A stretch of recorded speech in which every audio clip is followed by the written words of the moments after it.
Un exploit de plus pour le FARDC, engagé dans la traque des ADF sur la RN4 afin d'imposer la paix et restaurer l'autorité de l'État sur cet axe routier d'une importance économique. Sous le commandement du général Mugisha Moulek, 7 éléments ADF MTN ont été neutralisés et 2 armes AK-47 récupérées lors d'une opération de l'armée en profondeur le dimanche dernier au village Bandi Mbessi à 18 km de Komanda. Occasion pour les porte-parole de FARDC en Ituri, le lieutenant Jules Ngongo d'appeler la population à continuer de faire confiance en son armée. La détermination des forces armées de la République démocratique du Congo à poursuivre l'ennemi, à les détruire et sans faille. Et cette détermination se renouvelle du jour au lendemain.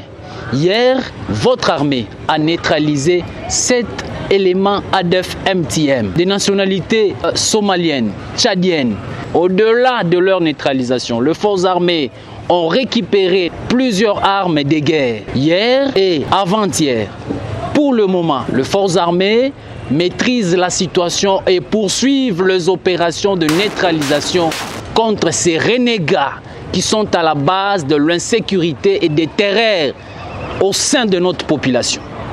Pour galvaniser et booster les éléments de forces armées à une victoire finale contre ces terroristes, les gouverneurs militaires, commandant des opérations, le lieutenant-général Luboya Kashamadjoni, appelle toute sa population de raviver la collaboration et de soutenir les forces armées pour une victoire finale. Nous sommes à l'élan victorieux contre tous ces ADF qui sont dans un état d'abattement et aux abois. Les éléments résiduels des ADF sont en errance dans la région de Walese-Vonkutu, aussi d'Irumu, suite à la puissance des faits de la coalition FARDC-UPDF, preuve de la détermination du commandant suprême de l'armée et de la police, le chef de l'État, Félix Antoine Tshisekedi Tshilombo, d'en finir une fois pour toutes avec les groupes armés étrangers et locaux qui troublent la quiétude de la population. La puissance de feu de FARDC bouillonne et crée panique dans les cas ennemis. 3 retranchements des miliciens Codeco ont été bombardés par les hélicoptères de combat de l'armée. Il s'agit de Digene, Andissa et Dungu, 2 sites miniers localisés dans la région de Mungwalu, en territoire de Djougou. Ces sites servaient hors la loi pour planifier l'attaque. Bilan provisoire, 31 miliciens neutralisés et plusieurs blessés dans les cas ennemis, a dit le lieutenant Jules Ngongo. Les forces armées ont traité avec succès toutes les cibles ennemies où les Codeco et leurs alliés se retranchaient pour attaquer Mungwalu. Lors de ces opérations aériennes, avec l'appui fait des hélicoptères de combat de forces armées, un bilan provisoire, 31 éléments Codeco neutralisés et plusieurs blessés dans le cas ennemi. Ces opérations ont permis à mettre les habitants de la commune rurale de Mungwalu hors danger, précisent les porte-paroles des opérations militaires en Ituri. Pour le moment, les commandants des opérations et gouverneurs militaires, le lieutenant-général Luboya Kashamadjoni, demandent que toute la population soit derrière son armée pour mener les opérations de manière prompte et rapide. Aujourd'hui, la commune rurale de Mungwalu est sous abri et sous protection de forces armées de la République démocratique du Congo grâce à ces opérations que nous avons menées. Les opérations de fouilles et de ratissage se poursuivent au sol, a-t-il indiqué. Il appelle la population au calme et à dénoncer tout mouvement de ses ennemis de la paix. Rappelons que c'est la 6e opération aérienne menée par l'armée dans cette zone. Arrêté avec 5 autres présumés criminels, Baouma Bachiré, alias Rachidi, taximan de son état, est cité comme le transporteur des groupes de bandits armés qui orchestrent des braquages. Même la journée en ville de Bunia, a dit le commissaire divisionnaire adjoint Ngoï Sengelwa, responsable de la PNC à Ituri. Baouma Bachiré Maguru, alias Rachidi, qui facilite le mouvement de la bande. Il est taximan motard. Le motard est passé aux aveux. Je suis taximan, souvent il m'appelle pour les transporter. C'est Lucie, Rachidi et les autres.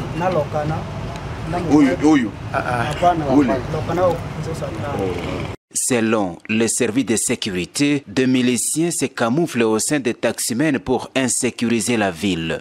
Et pour mettre fin à cela, le gouverneur militaire, lieutenant-général Luboya Kashama Johnny, insiste sur l'identification obligatoire de toutes les motos mises en circulation à travers la ville et sur toute étendue de la province. Avec la police militaire qui vient d'arriver, nous allons tout faire pour que les motos soient immatriculées. Parce que c'est avec ces engins que ces criminels ici sont facilités dans leur mobilité. Et donc, nous allons vraiment tout faire pour les identifier. Ces plaques d'immatriculation moto sont à vente à la DGRPI. Une façon non seulement de maximiser les recettes, mais aussi lutter contre l'insécurité à cette période de l'état de siège. Menottés et couverts de honte, 6 présumés criminels, cités dans plusieurs cas de meurtre et vol à main armée en ville de Bunia, sont désormais entre les mains de services de sécurité. Ils ont été arrêtés avec 3 armes AK-47 et 2 chargeurs garnis, explique le commissaire divisionnaire adjoint Ngoy Sengelo Akio, commissaire provincial de la PNC à Ituri. Il vous souviendra que depuis le mois de mai, la ville de Bunia et quelques entités ont été secouées par des faits criminels dont les auteurs, parfois quelques-uns arrêtés, d'autres en fuite. Mais votre police, avec des instructions claires que nous recevons chaque fois de votre part, ne dort pas. La moto d'une victime touchée d'une balle a été retrouvée par la police. Un taximan aux arrêts avoue avoir facilité ces opérations.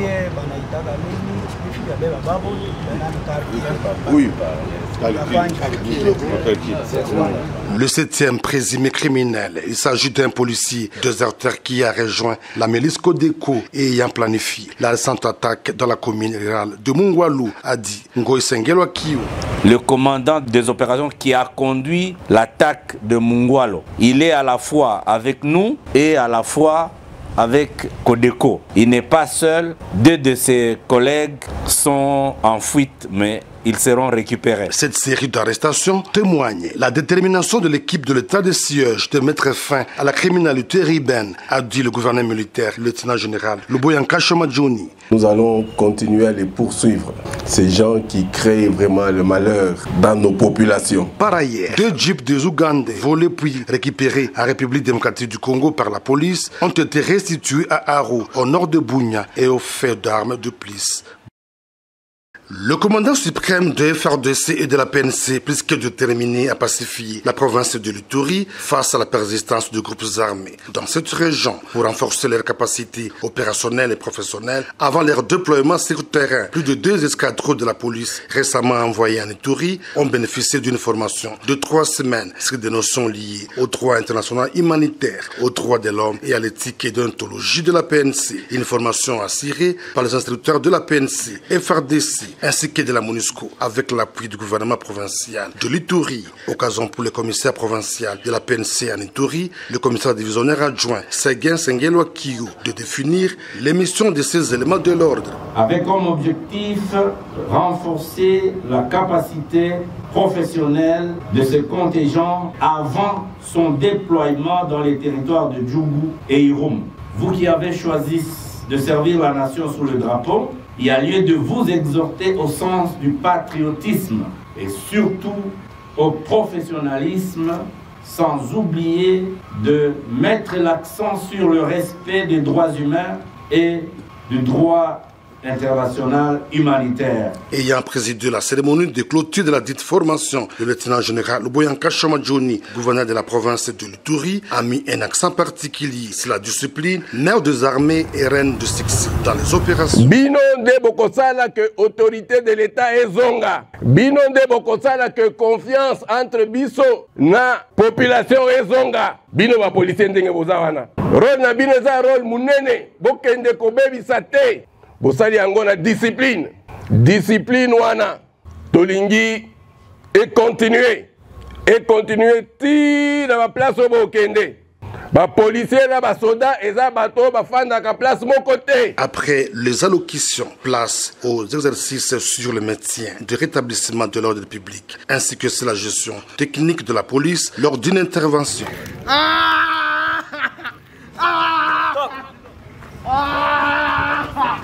Le défilé de troupes a clôturé cette cérémonie grandiose qui marque un tournant décisif dans la sécurisation et la protection des populations.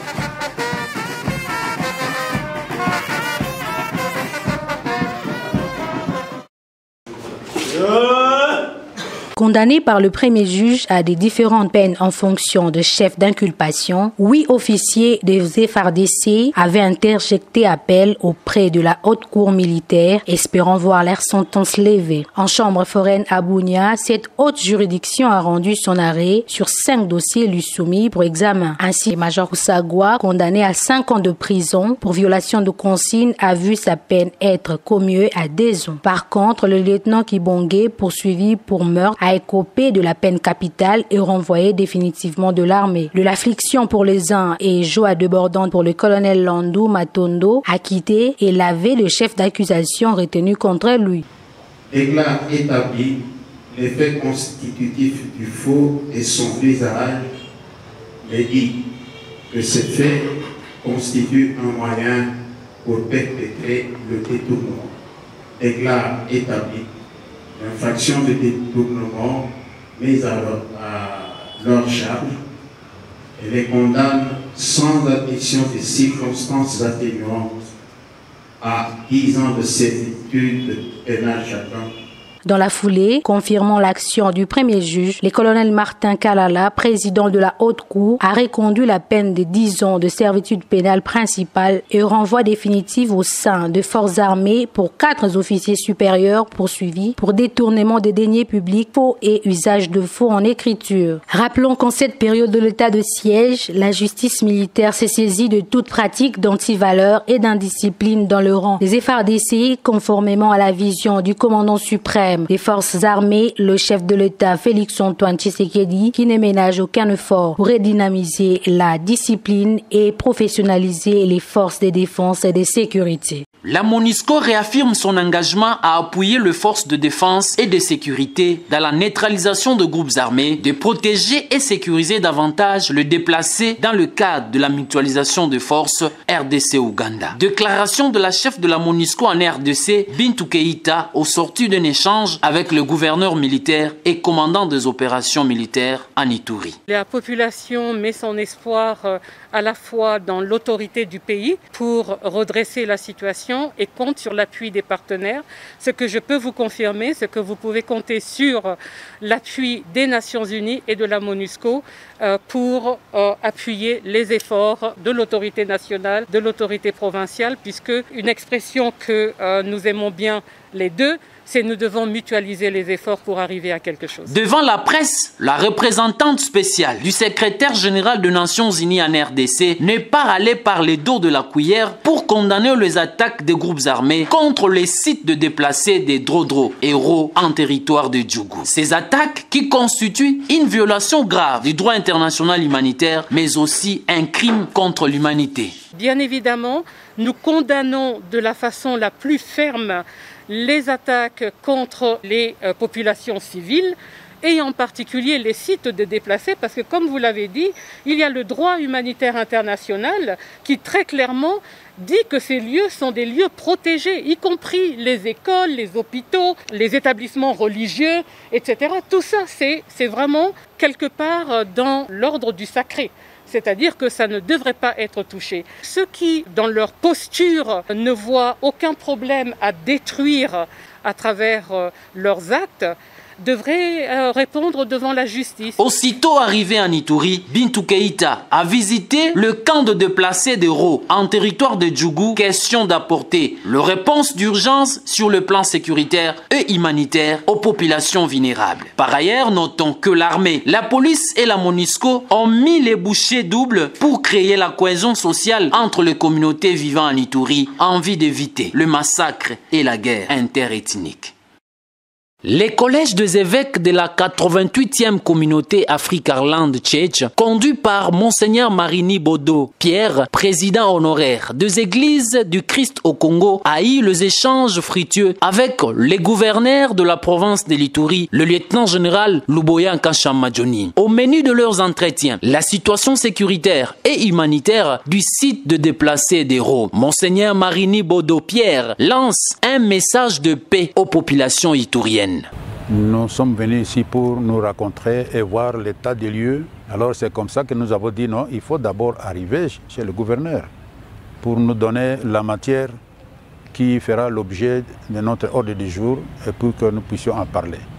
Parce que parfois la presse dépasse la réalité, mais la situation locale est différente parfois. Pour pacifier totalement la province et espérer au développement de l'Ituri à la hauteur de ses richesses, l'homme de Dieu exhorte les confessions religieuses ainsi que le fidèle à travailler pour transformer le cœur dur.